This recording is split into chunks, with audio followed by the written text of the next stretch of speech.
শুভ সকাল। সবাই কেমন আছেন? জগদ্ধাত্রী পুজো আমাদের কৃষ্ণনগর, আর এত ঠাকুর দেখেছি যে আমাদের হাত পা সবটাই ব্যথা হয়ে গেছে। আর ঠাকুর দেখা তীর্থস্থান, এই দুই জায়গা যদি আমরা পায়ে হেঁটে না দেখি তাহলে কিন্তু কোনোটাই সম্ভব না। হ্যাঁ, গাড়ি নিয়ে দেখা যায়, অনেক কিছুই করা যায়, কিন্তু পায়ে হেঁটেই হয়। যাই হোক, পুজো আমাদের শুরু হয়ে গেছে, কিন্তু সবই তো ভালো। আকাশের যে মুখ ভার, আর এই আকাশের উপরে যে মুখ ভার হয়েছে, আমরা যদি আকাশের উপরে এবার মুখ ভার করি কোনো লাভ নেই। তাই ছাতা হাতে নিয়ে আমরা তিনজন মিলে বেরিয়ে পড়েছি। প্রথমেই বাগাডাঙ্গা দিয়ে শুরু করলাম, আর ঢুকতেই দেখলাম মায়ের পুজো হচ্ছে। মায়ের এই যে সত্যি বলতে সকালবেলা রাত্রিবেলা করে বেরোই ঠিকই আছে, রাত্রিবেলা করে বেরোনো আর সকালবেলা করে যে এইভাবে আমরা যখন বেরোই, এই যে মায়ের প্রসাদ পাওয়া, মায়ের আরতি করা, মায়ের ধুনুচি, মায়ের পুজো করা, তারপরে যজ্ঞ হওয়া, এই জিনিসগুলো না আমার একটু মিস করতে ইচ্ছে করে না করেই না। এবার এত বছর তো আমি ক্যামেরার সামনে কখনো করিনি এইভাবে, কিন্তু এখন যখন শুরু করেছি আমার এটাই ভাবি, ওই যে কালকে বললাম স্মৃতি কেন তুলে ধরলাম না। আর এত ঠাকুর হয় কৃষ্ণনগরে, এত সুন্দর সুন্দর প্রতিমা হয়, প্রত্যেক কটা প্রতিমারই তো মুখগুলো খুব সুন্দর হয়। তারপরে আমি আবার কথা বলতে ভালোবাসি, আমি মানুষের সাথে মিশতে ভালোবাসি, আমি ঘুরতে ভালোবাসি। আমার বাড়িতে থাকতে একদম ভালো লাগে না।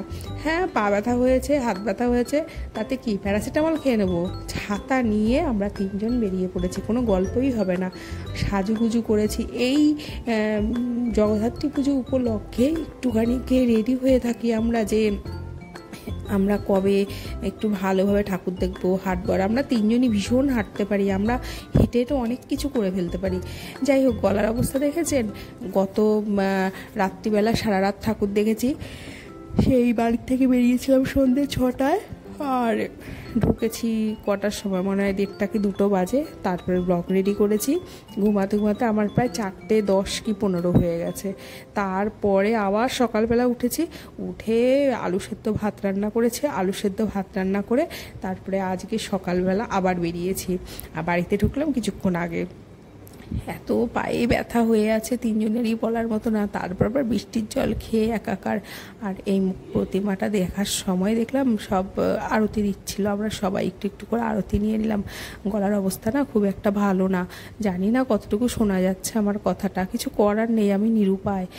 আর কি বলবো, ওই তো ঠাকুর দেখতে বেরিয়েছি, এই যে অবস্থা বৃষ্টির, ছাতা নিয়ে এতক্ষণ তো দেখেছি। দিয়ে কাঠের একখানা দোকানে দাঁড়ালাম, যেখানে দাঁড়িয়ে আমরা একটু দাঁড়ানো ওখানেও ভিজে গেছি। এত বৃষ্টি, লোকজন কোথায়? যখনই একটু বৃষ্টি থামছে তখনই টুক করে একটু বেরিয়ে পড়ছি, যখনই বৃষ্টি থামছে টুক করে বেরিয়ে পড়ছি।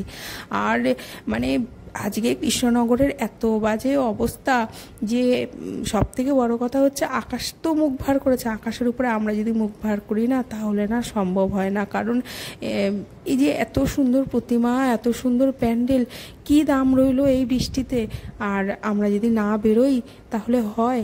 আর আমি তো ভাবি পূজা কর্তৃপক্ষর যে মনটা কতটুকু খারাপ। আমরা তো বাইরের মানুষ, আমরা ঠাকুর দেখতে যাচ্ছি। আর ও হ্যাঁ, এই যে এই ঠাকুরটা দেখছেন, এই ঠাকুরটা নাকি আমাদের এবছর সেরা প্রতিমা হয়েছে। এখন বিষয় হচ্ছে ঠাকুরটা শুধু দেখার মতো। এই সব ঠাকুরের কাজ যেই শিল্পী করে থাকুক না কেন, তাদের হাত অপরিসীম, এই কিছু বলার মতো না। তাদের যে হাত কি জানি। যাই হোক, এইবার আমরা আবার এক জায়গায় দুধসাগর করেছিল, সেই দুধসাগরে গেছিলাম তিনজন মিলেই। তো ভিডিও তো করেছি প্রচুর, এত যদি আর ওই 10-12 মিনিটের ভিডিওতে দেওয়া যেত তাহলে তো দিয়েই দিতাম। আর কি যে বলবো, কি যে সুন্দর হয়েছে, সবটাই সুন্দর। আমার তো থেকে মনে হচ্ছিল আমি মনে হয় পুরুলিয়ায়, অযোধ্যায় চলে গেছি, এত সুন্দর, সবটাই সুন্দর। কত বলবো। আমি আবার ধরে দেখছিলাম হাত দিয়ে যে আমি ছুতে পারছি নাকি। যাই হোক, এইবার আমরা মোটামুটি অনেক ঠাকুর দেখেছি, মানে কোনো কিছু আর বাদ দিইনি। আজকে রাত্রে আরেকবার বেরোবো, একটু ঘুমিয়ে নিয়েছি, আরেকবার বেরোবো, জানি না কতটুকু যেতে পারবো বা যেতে পারবো না, তবে আশায় তো আছি। কালকে বিসর্জন, ঘট বিসর্জন সরি, আর তারপরে বিসর্জন, সবই একটু একটু করে যাব। আর আমার এই ঠাকুরটা খুব ভালো লাগে, প্রতি বছরে নেয় না, এই ঠাকুরটা বেশ গোলাপি গোলাপি ব্যাপার হয়, জানি না কী যে ভালো লাগে। কী আর করা যাবে, প্রস্তুতি পর্ব সবটাই শেষ এই বৃষ্টিতে। দেখুন সব ঢেকে ঢেকে রেখে দিয়েছে। এটা অপারেশন সিন্দুর করেছিল পেহেলগাঁও। তো যাই হোক না কেন, এটাও একটি থিম। এত বড় একটা ঘটনা ঘটে গেছে আমাদের ভারতবর্ষের বুকে। যাই হোক, কিন্তু কিছু করার নেই, প্রত্যেক কটা জিনিস ঢেকে রেখে রেখে দিয়েছে। আমরা একটা কুম্ভ মেলাতেও গেছিলাম, সেখানটাও তাই ঢেকে ঢেকে রেখে দিয়েছে। কিছু করারও নেই, কিছু ভাবারও নেই, ওই আর কি মনকে সান্ত্বনা দেওয়া, এইভাবেই ঠাকুরটা দেখছি। আর সত্যি ভালো করেছে ওরা, ওদের মনের দিক দিয়ে ওদের পরিকল্পনা সুন্দর হয়েছে, কিন্তু সুন্দর হলে তো হবে না, বৃষ্টি তো আর কারো কথা শুনবে না, আর বৃষ্টির উপরে আমরা যদি রাগও করি তাহলেও হবে না। আর আমার এই সিংহটাকে ভীষণ ভালো লেগেছে, দুখানা না চারখানা যেন রূপোর দাঁত ছিল, আর ওই দাঁতগুলো রূপোর খুব সুন্দর সাজিয়েছে। আর ভিডিওটি করছি, দেখুন কি সুন্দর লক্ষ্মীর ঝাঁপি। আমি এত সুন্দর লক্ষ্মীর ঝাঁপি না এর আগে দেখিনি, অনেক বড় তো। যাই হোক, আমার খুব ভালো লেগে গেছে বিষয়টা, তাই ভাবলাম একটু তুলেই ধরি সবার সামনে। আর এই ঠাকুরটাও খুব সুন্দর, মানে খুবই সুন্দর। দেখুন আমরা কিভাবে যাচ্ছি, কতটা জল জমতে পারলে এইভাবে যায় সবাই, ভাবতে পারছেন একবার। কৃষ্ণনগরে এবছর এত বৃষ্টি হয়েছে, এত বৃষ্টি হয়েছে যে বলার মতো না। এদিকে ঢাকি তো ঢাক বাজাচ্ছে, প্যান্ডেলের ভেতরে তো সমস্যা নেই, কিন্তু দেখেছেন অবস্থা কি, ইট পেতে দিচ্ছে, কোথাও তক্তা পেতে দিয়েছে, কোথাও মানে কাঠ টাইপের কিছু একটা করে দিয়েছে। এবার হঠাৎ করে এরকমভাবে জল যদি জমে যায় কি করবে বলুন তো, খুব বাজে পরিস্থিতি গেছে আজকে। আর এত সুন্দর প্যান্ডেলে তো লাইটের কারুকার্য থাকে, এইবার যদি বৃষ্টি হয় কি করে লাইটগুলো জ্বালাবে, মানে এই জায়গাটাতেই যত কষ্ট। কারণ রাতে তো লাইটেরই গল্প হয় সবসময়, দিনে তো ঠাকুর থেকে মনটা ভুলিয়ে দিতে পারবো, কিন্তু রাতে এইবার মোটামুটি সব ঠাকুরই দেখেছি। হঠাৎ করে আকাশটা পরিষ্কার হয়ে যাচ্ছে, তখন তো টুক করে দেখে নিচ্ছে, কিন্তু ওই হঠাৎ করে আবার সেই। আর জানেন তো, ঠিক এই রকমেরই না একবার হয়েছিল বছর 4 আগে, এইভাবেই ঠাকুর দেখতে বেরিয়েছিলাম মাথায় বৃষ্টি নিয়ে। তখনও সেই ছাতাটা নিয়েছিলাম, সেই সকালবেলায় বেরিয়ে ছাতাটা নিয়েছিলাম, নিয়ে ওই ছাতা নিয়ে বেরিয়েছি, যেমন ঠিক ছাতা নিয়েই ঢুকেছি। আর দেখেছেন এরকম পরিমাণে কি অবস্থা, ভেতরটা এত সুন্দর করেছে প্যান্ডেল। তবে হ্যাঁ, আশায় আছি, কালকে বিসর্জন তো, বিসর্জন বলতে ঘট বিসর্জন, তারপরে বিসর্জন, তো আশায় আছি কালকে একটু প্যান্ডেল ঘুরতে বেরোবো, মানে কৃষ্ণনগরের আউটে যেগুলো আছে একটু একটু করে প্যান্ডেল ঘুরবো। যদি প্যান্ডেল ঘুরতে যাই আপনাদেরও নিয়ে যাব সঙ্গে করে। আর ঠাকুরের তো খুবই সুন্দর অবস্থা, কিন্তু আকাশ তো আর সঙ্গ দিচ্ছে না। আর আমরা অনেক জায়গারই প্রসাদ পেয়েছি, আরতি নিয়েছি, খুব সুন্দরভাবে কাটিয়েছি, কিন্তু কিছু কিছু জায়গায় দেখেছেন আকাশটার অবস্থা কেমন, মানে এই আকাশটা ধূপ করে কখন যে নেমে যায় বলার মতো না।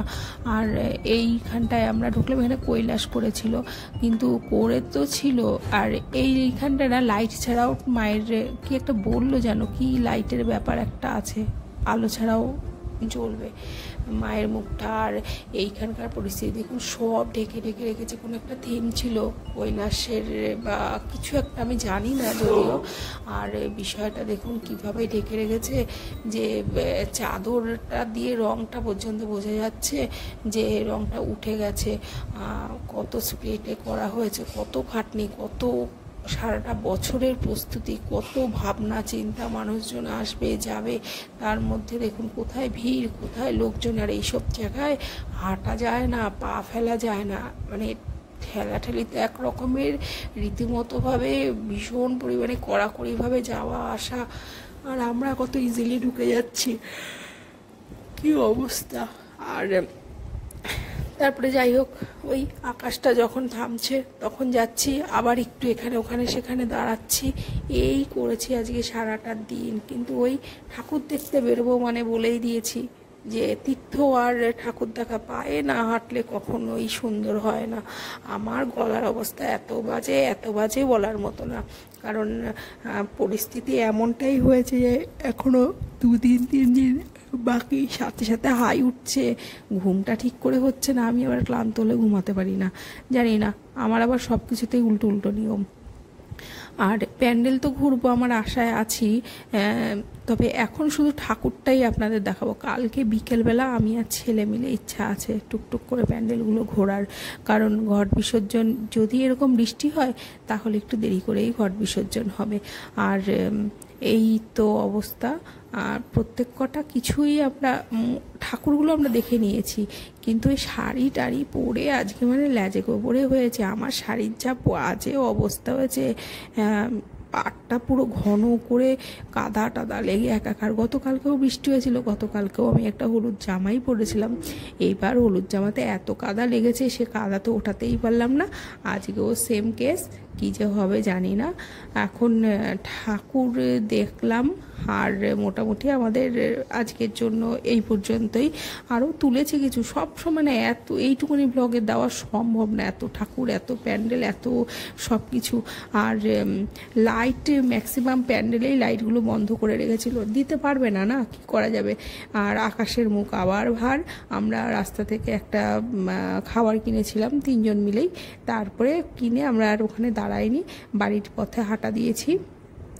দেখুন আকাশটার কী অবস্থা, রাস্তাঘাটে লোকজন খুব কম, আর আমাদের বাড়ির লাইটও না বন্ধ হয়ে আছে, এটা আমার কাছেও খুব কষ্টকর। বৃষ্টির জন্য আমরাও লাইট টাইট সব বন্ধ করে রেখে দিয়েছি। যাই হোক, আজকের ভিডিওটি কেমন লেগেছে জানাবেন। আকাশটা একটু ধরেছে, আবার কখন নামবে তার তো কোনো ঠিক নেই। আর ভালো লাগলে একটু লাইক করবেন।